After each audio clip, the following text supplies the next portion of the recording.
Um, my name is Richard Ogachi. Thank you so much for subscribing to my YouTube channel. And this is going to get better. I mean, it's going to be okay. And I love the fact that I'm seeing friends sharing and making comments. I've seen a bit of comments about what I should improve on. And I keep asking that just give me an opinion, honest opinion about what I should improve in and what I should put more. Like, guys, look at my studio. My small studio this is how it's looking like. So just give me ideas on what I should do here. And then we make this look better and keep changing and improving, all for the better. So today, I'm going to weigh down on some issue. So as you guys all know, I'm a registered nurse, moved to the US from Kenya through a staffing agency route, and now I'm here. And it was possible to get here because of the agencies that do this kind of jobs. So tonight I want to talk about some emails I've seen that some nurses or whatever person, they've taken a legal action against one of the agencies that is helping nurses relocate to the US. And their issues are around the contracts and the amount of money that is paid, all the terms and conditions, of course. And I've seen majorly this is affecting people who left the contracts and they exited the contract. And I don't understand really very well, but I know that when you exit the contract or you exit before your tenure or your term, or according to the contracts, if you leave early or you don't finish the hours that you need to finish for you to exit the company, then they send you a bill which you're supposed to pay.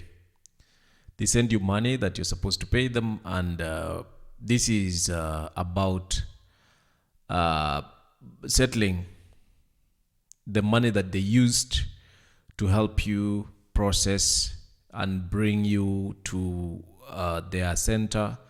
They do trainings, induction trainings on what you anticipate to get in the hospitals in the US. It's a transition. They have a transition program that is so robust, and this gives you insights on how and what you should expect when you get to the hospitals in the US.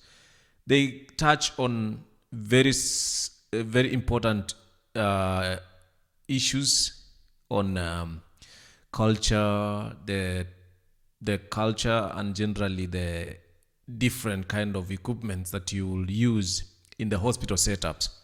So I was looking at the kind of the litigation process and what exactly are the issues within the contracts and what are the contentions. So the issue is that maybe they were taking a lot of money from the staff or from the nurses, and they feel like they paid too much than they are supposed to pay.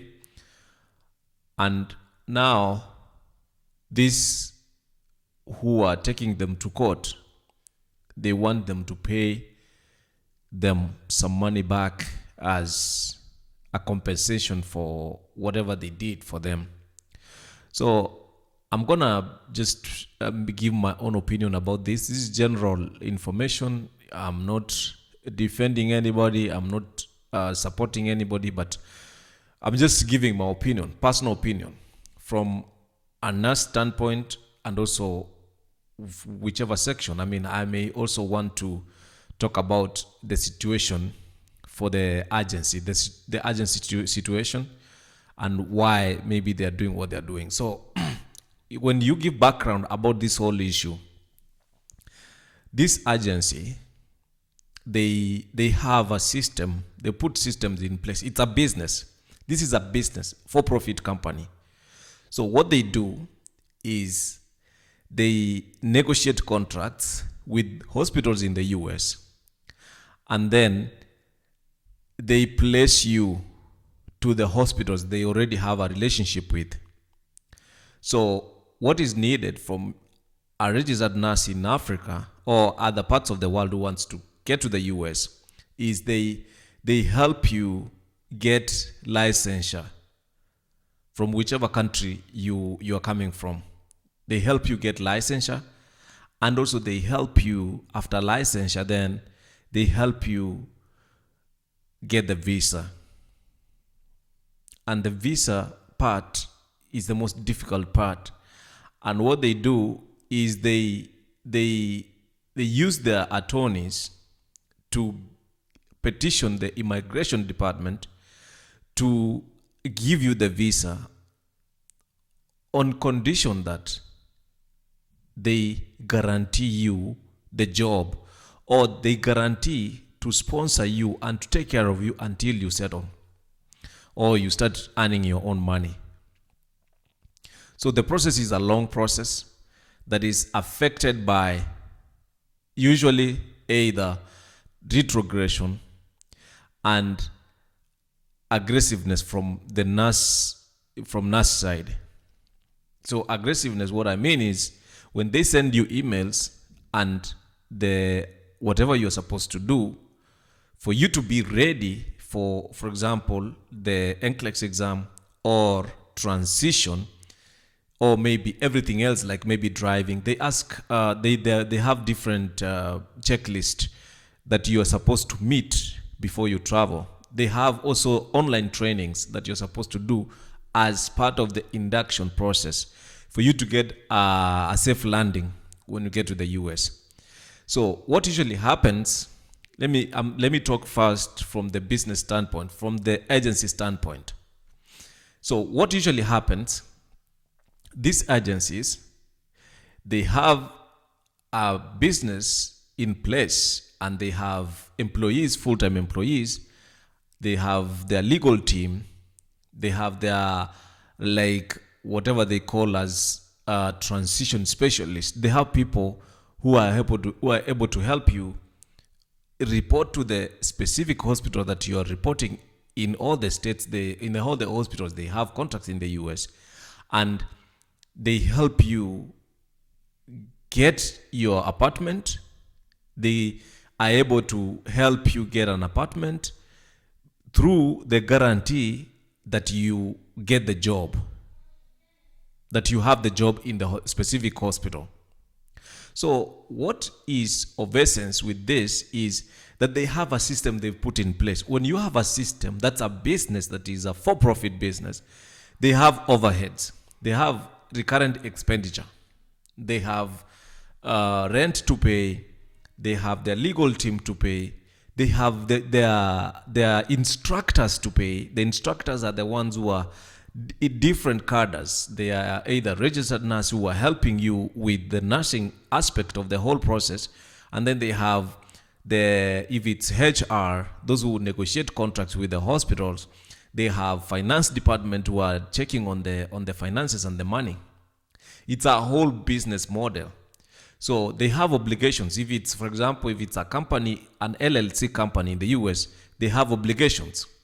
And these obligations, as a business, you stand to pay taxes in the US, and you stand to pay a given bills. You have bills to pay. So they have, as it is a business that is relying on immigration to help the process to get to the US. So they have business overhead. It takes years before they can get a nurse to travel to get to the US. And during this time, remember, during this time, they're still engaging you. They are having you do what you're supposed to do. If it's the board exams, if it's the NCLEX exam, they help you get ready. through their instructors, and they help you also get uh, the other requirements. Like if it's driving, they help you get to know exactly what you need before you can travel. So it's a process that takes years. I may ask a question. Maybe the nurses who've come, I don't know how long it takes for individuals, but I know that for our particular case, it took years. I don't know which agency really like does it so fast, but I know there's so many factors. There's retrogression, there's the whole process, immigration process, the correspondence emails from different places before you can get to the US. So it takes, let's say, turnaround time. The fastest staff to be allocated to be placed in the US, let's say it takes a year. This whole year, they have people, they are doing the same processes from different countries. We have many places. I've seen most African countries. I think it's Ghana, Nigeria, Kenya, South Africa, all over Africa, Zimbabwe, Tanzania. There are nurses from Morocco, Egypt. I've seen nurses from Jordan. I've seen nurses from Philippines. So many of them from there. So they have this process of engaging these nurses, and they help them get placement.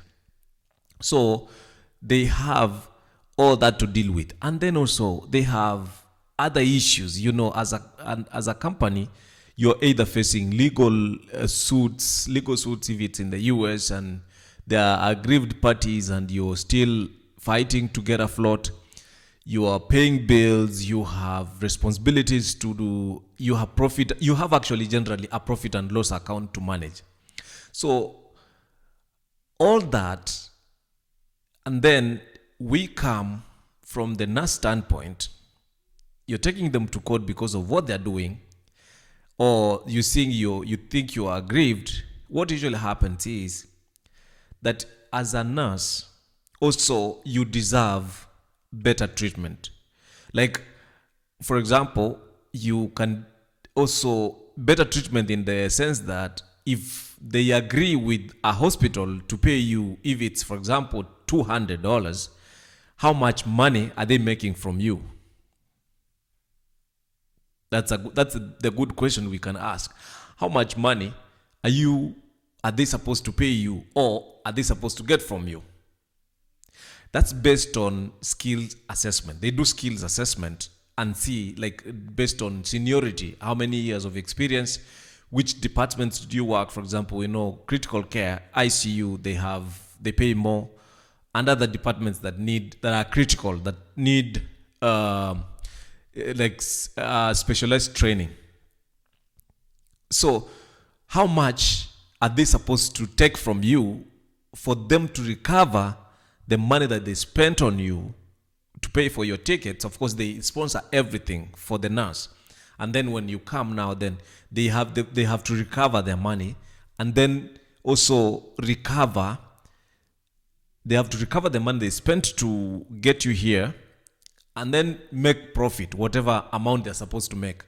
So from the nurse standpoint, when you know the exact amount they are paying, most people, like me initially, I felt aggrieved.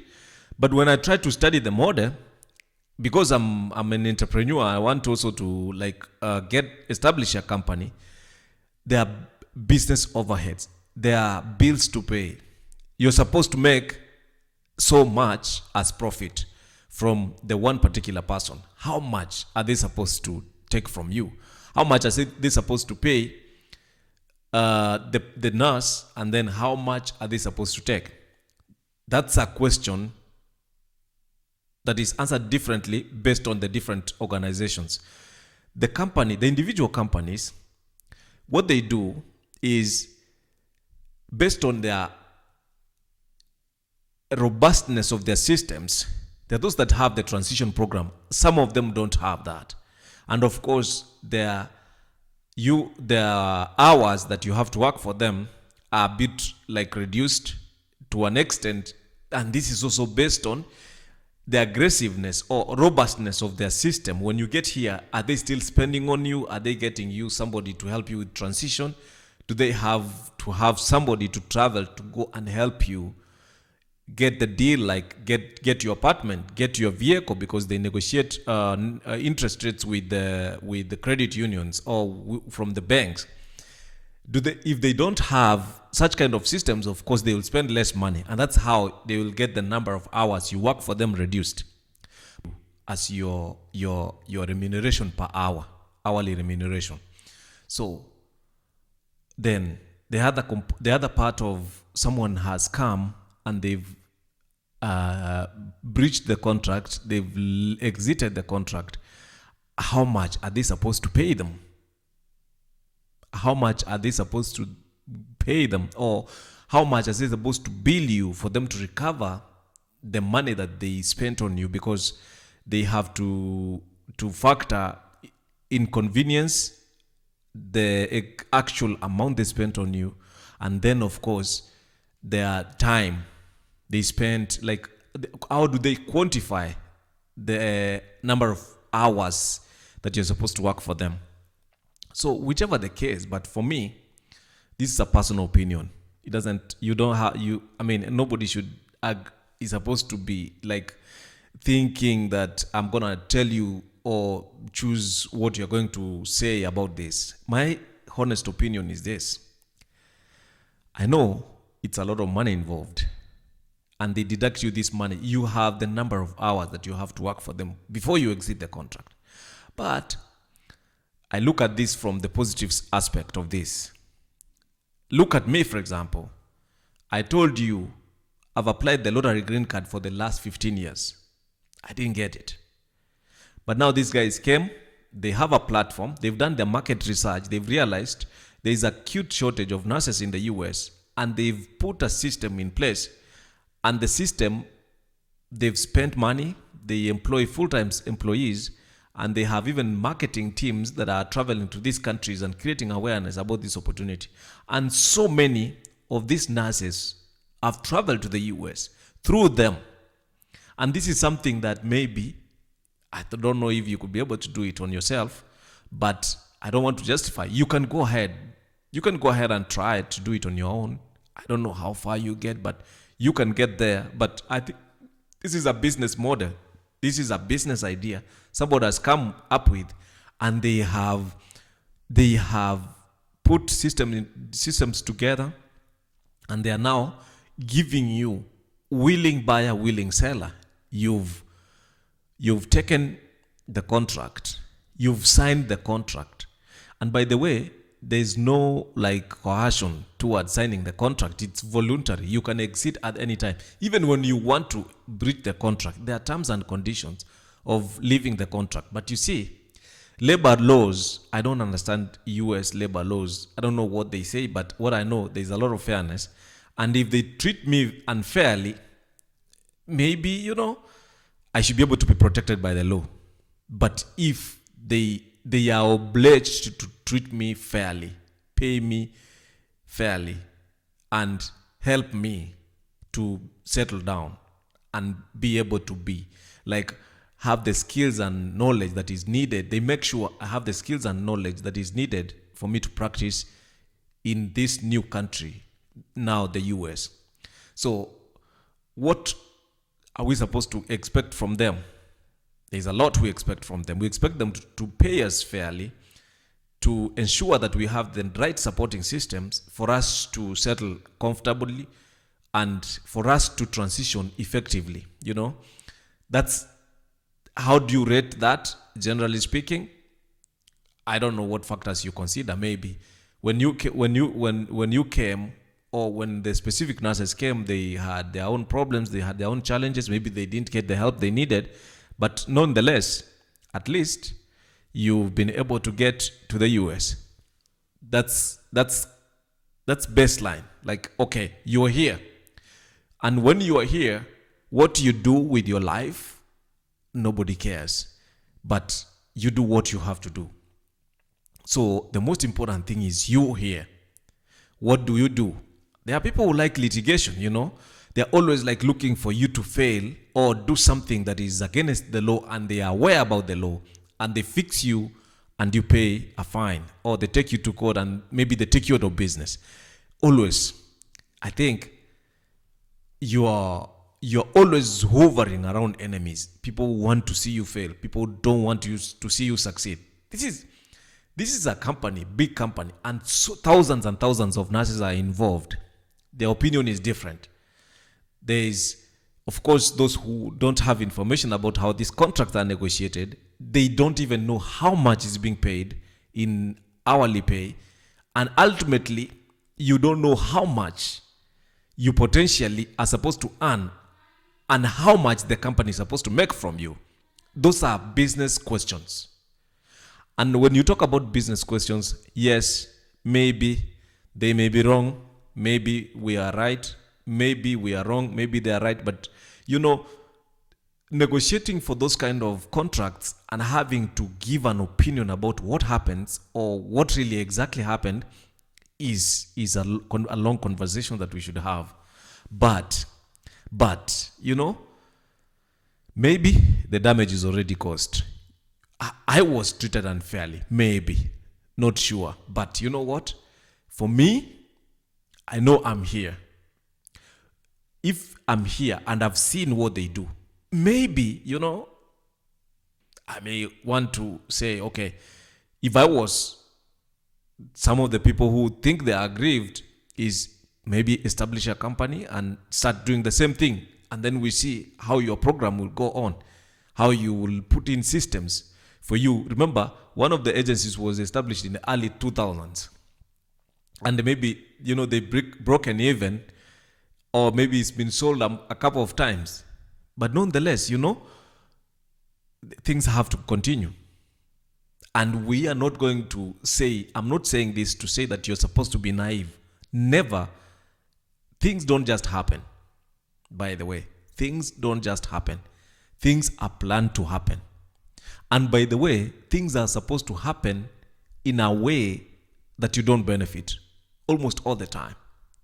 That you don't get remuneration. It's always like that. And payment disputes, you will never be paid enough. But at least you'll be paid fairly. You've seen how we have strikes and go-slows and demonstrations from healthcare workers all over the world. We've had this in Kenya for series and many years. Negotiate this kind of agreement for us to get back to work. Let's pay extraneous allowance, pay risk allowance, improve on risk allowance, improve on leave allowance, improve on transport allowance because of the specific type of challenges nurses face. You see, we are always in negotiation mode. But this particular issue is a good thing. Maybe it's going to raise eyebrows or give us more insights on maybe how we've been used and abused. But, I'm never going to look at it from that point of view. I'm going to look at this as something positive. And for me, the visa was ultimate. It was ultimate because now then, what can I do? What can I do here? What's going on here? What can I stand to get here? What can I do? What's going on here? It's individuals to assess and see what you can do. There's a lot that can be done here. Come on, guys. If you think you understand this business model, go ahead and establish that. Thousands of nurses from all over the world who want to get to the US. As a matter of fact, by the way, I think I've realized that everybody else who is outside the US is trying to get to the US. And these are thousands of people, and there are thousands of opportunities in the US. There are jobs everywhere, for registered nurses and everybody else, I think. That's my personal opinion. But, this is going to give us insights, and then we'll be able to understand. We will want to see how it goes. Whatever the feedback they get from the courts, if it's payment, we will know how much is going to be paid. They've already said maybe the amount they are projecting, but we are waiting to see what happens. But anyways, you are here.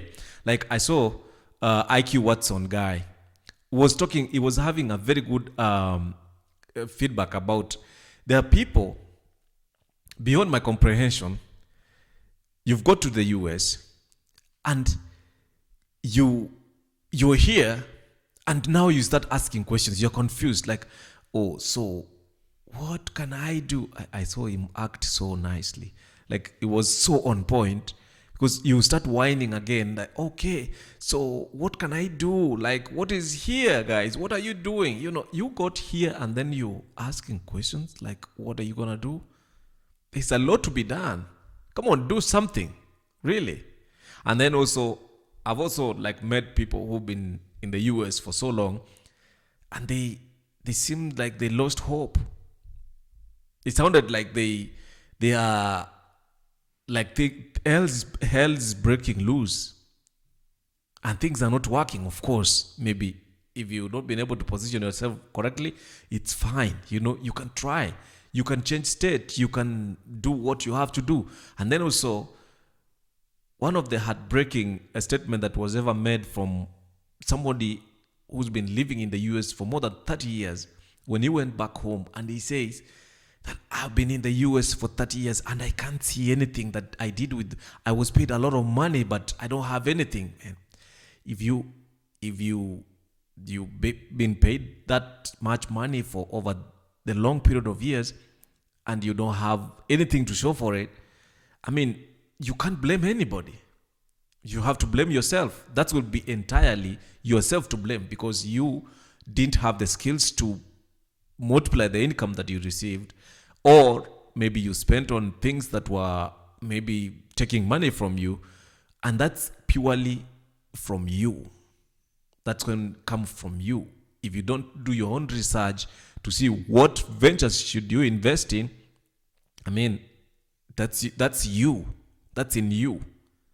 But nonetheless, anyways, guys, this is a good opportunity. Don't be discouraged for the nurses who are moving. Do your numbers. Just look at the contracts. And maybe also this is going to be an eye-opener for us to also bring everything to the table and understand how they actually do all the contracts. And then again, even the people who exit the contract also, you should get fairness in terms of fair treatment to, if you exit the contract and they need you to pay the money they spent on you, of course, also that also should face fairness. Anyways, the US is a country that has a rule of law that works. So if you go to court, I know you get a fair hearing. Don't rely on sensationalization of things. Get your facts right before you can make your opinion. But anyways, we remain optimistic, because optimism is what we have to have. Thank you so much. And kindly, guys, this is registered nurse Ogachi. Subscribe to my YouTube channel, Richard Ogachi, and let's grow this family together. And I believe that these videos will be of help to somebody. Thank you so much, and bye-bye. See you next time.